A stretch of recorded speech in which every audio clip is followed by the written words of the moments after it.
You know, Ron, so obviously you spend much of your time consulting with automotive dealers, with their clients. And what would you say is a large pain point for automotive dealers right now? Obvious pain points right now are what's going on with the chip shortage and all the supply side shortages that we've heard. And you know, Ford and GM just announced that some of that is going to be coming back. They're on the upside, I guess, of the chip shortage, if you will. Yeah. It's still going to take several months. In the meantime, there are some things that are really concerning the dealers. The big factor right now is used car supply. Used cars are a problem because they had to go out when the new cars were in shortage.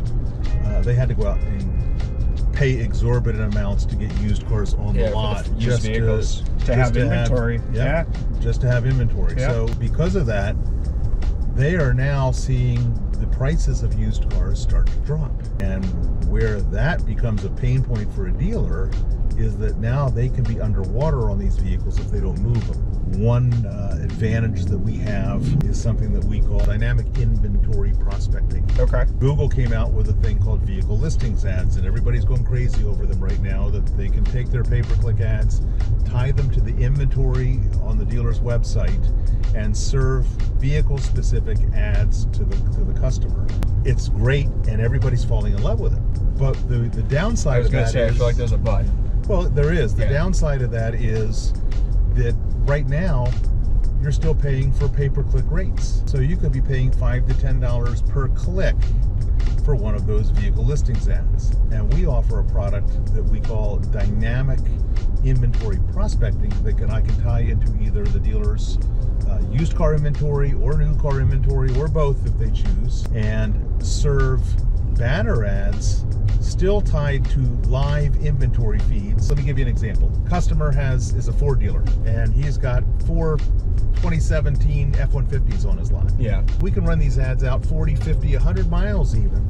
If somebody is searching for a 2017 F-150 and it's in his inventory, the ad will serve that vehicle the actual photo from his website. If they click on it, it will bring them right back to the VDP page for that vehicle. Instead of $5 to $10 per click, we're able to serve ads at a cost of $5 to $10 per thousand. The question I would have then is it trackable? Is it something we can actually prove of course, the ROI on? We can actually track every click to every specific VDP page. So at the end of the month or 2 months into the process, we can go back and measure which of those ads that were clicked on that brought that person back to the VDP page were sold. Yeah. And that's proving ROI, and that's a way to beat the game when it comes to, you know, what do you got to do to get rid of something when your inventory is low and you don't have any other options. Right. And that's just one unique problem and one unique pain point that we're solving right now.